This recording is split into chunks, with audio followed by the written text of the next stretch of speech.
읽어드릴 책은 어느 시골 신부의 일기라는 소설입니다. 프랑스의 소설가 조르주 베르나노스가 자신의 작품들 중에서도 특히 사랑했다고 알려져 있는 소설이고요. 일기 형식으로 되어 있습니다. 막 본당 사목을 맡게 된 한 젊은 시골 신부의 이야기입니다. 오늘 읽어드릴 부분은 이 소설의 클라이막스라고도 할 수 있는 부분인데요. 한 백작 부인과 이 시골 신부가 나누는 대화 중의 일부입니다. 이 백작 부인은 10수년 전에 어린 아들을 잃었습니다.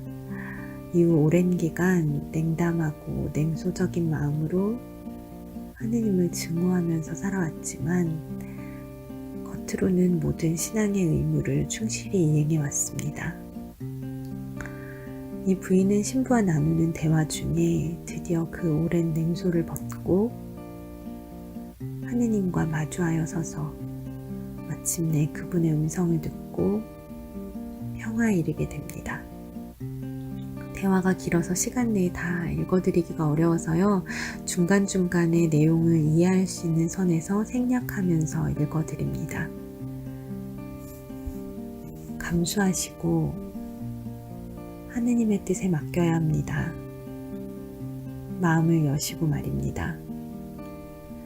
나는 부인의 죽은 어린아들 이야기를 차마 더 분명히 할 수 없었다.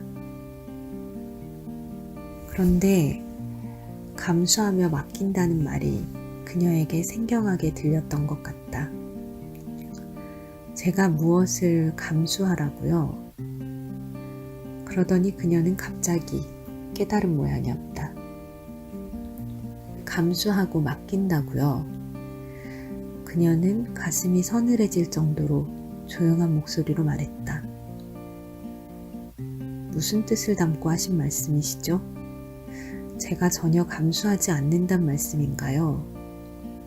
제가 감수하지 않았더라면 저는 이미 죽었을 겁니다. 감수라. 저는 너무 감수했어요. 그래서 부끄럽습니다. 그녀의 목소리는 높아지지 않았으나 음색은 이상한 금속성 울림을 띠었다. 저는 예전에 이런 미끄러운 길을 올라가지 못하는 허약한 여인네들을 부러워한 적이 한두 번이 아니었습니다. 하지만 우리 집안 여인네들은 몸도 정신력도 강골이지요. 이 비참한 육체가 망각하는 걸 차단하려면 나는 내 몸을 죽여야 했을 겁니다. 그러나 원한다고 다 자살을 하는 것도 아니죠. 저는 그런 류의 감수를 말씀드리는 것이 아닙니다. 부인도 잘 아실 겁니다. 라고 나는 말했다. 그럼 뭔가요?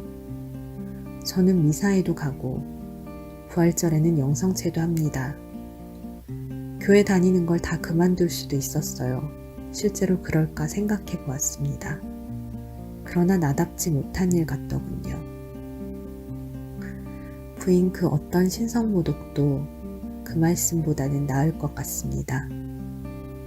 부인의 입안에 담긴 그 말에는 지옥의 온갖 가혹함이 들어있습니다. 그녀는 벽에 시선을 고정한 채 입을 다물었다. 부인은 하느님을 어찌 감히 이렇게 대하십니까? 그분께 마음을 닫고서 당신은 저는 적어도 평화롭게 살고 있었어요. 그리 죽을 수도 있었고요.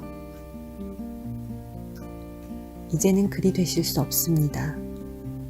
그녀는 독사처럼 머리를 치켜들었다. 하느님은 오래전에 저와 무관하게 되었습니다. 내가 그를 증오한다는 것을 자백하게 만들었다 해서 당신께 무슨 이득이 되나요? 어리석은 사람 같으니. 부인은 더 이상 그분을 증오하지 않습니다. 라고 나는 그녀에게 말했다. 증오는 무관심과 무시입니다. 그런데 지금 당신은 마침내 그분과 정면으로 마주하고 계십니다. 그분과 부인께서 말입니다. 그녀는 아무 대답 없이 여전히 허공의 한 곳을 응시하고 있었다. 바로 그때 정녕 무어라 제대로 표현할 길이 없지만 내가 온 힘을 다해 의혹과 두려움에 대항해서 싸우던 그때 기도의 정신이 내게 돌아왔다.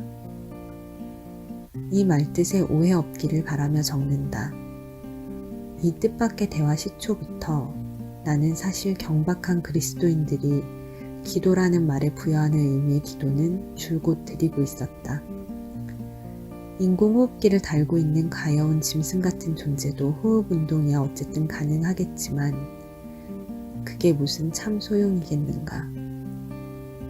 그런데 벼랑간 공기가 다시 휙 소리를 내며 기관지로 흘러들어 이미 시들어가던 폐의 섬세한 조직들을 하나하나 펼쳐 부풀리게 이르면 붉은 피가 이제 막 펌프질 되면서 동맥들은 부르르 진동을 시작하고 이어 온몸은 마치 부풀어 오르며 팽팽해지는 돛을 올린 큰 배와 같이 된다. 그녀는 머리를 두 손으로 감싸 안고 안락의자에 털썩 주저앉았다. 머리에 쓰고 있던 만틸라가 찢어져 어깨 위에 걸리자 그녀는 그것을 가만히 걷어내어 살그머니 발 쪽으로 던져버렸다. 나는 그녀가 하는 동작 어느 하나도 놓치지 않았다. 그런데도 우리들 중 그 누구도 이 쓸쓸한 작은 응접실에 있지 않고 방은 텅 비어있는 것 같다는 기이한 느낌이 들었다. 맹세해 주십시오 하고 그녀는 말문을 열었다. 그러나 부인은 내 시선에서 내가 이해를 했고 아무것도 맹세하지 않으리라는 것을 이내 알아차렸다. 내 딸이여 하고 나는 말했다. 좋으신 하느님과 더불어 흥정을 하는 법이 아닙니다. 그분께 조건 없이 자신을 되돌려 드려야 합당합니다. 그분께 모든 것을 드리십시오. 그러면 그분께서는 그 이상을 부인께 돌려주실 것입니다. 저는 예언자도 점쟁이도 아닙니다. 그러나 우리 모두가 가는 그곳에서 그분은 홀로 돌아오셨습니다. 부인은 항변 없이 그저 방바닥 쪽으로 몸을 더 숙였다. 그리고 말 한마디 한마디마다에 그녀의 어깨가 떨리는 것을 나는 보았다. 그렇기는 해도 제가 부인께 단언할 수 있는 것은 산자의 나라와 죽은 자의 나라가 있는 것이 아니고 오직 하느님의 나라가 있을 뿐이며 산 사람이건 죽은 사람이건 우리 모두가 그 안에 있다는 사실입니다. 내가 한 말은 이것이었지만 다른 말을 할 수도 있었을 것이다. 그 순간 그런 것이 무엇 중요했으랴. 어떤 신비로운 한 손길이 알지 못할, 보이지 않는 커다란 벽에 막 틈새를 하나 열어주어서 그 틈새로 평화가 사방에서 들어와 물이 차오르듯 도도하게 방을 채워가는 듯 보였다. 지상에는 알려져 있지 않은 평화, 깊은 물처럼 아늑한 죽은 이들의 평화였다.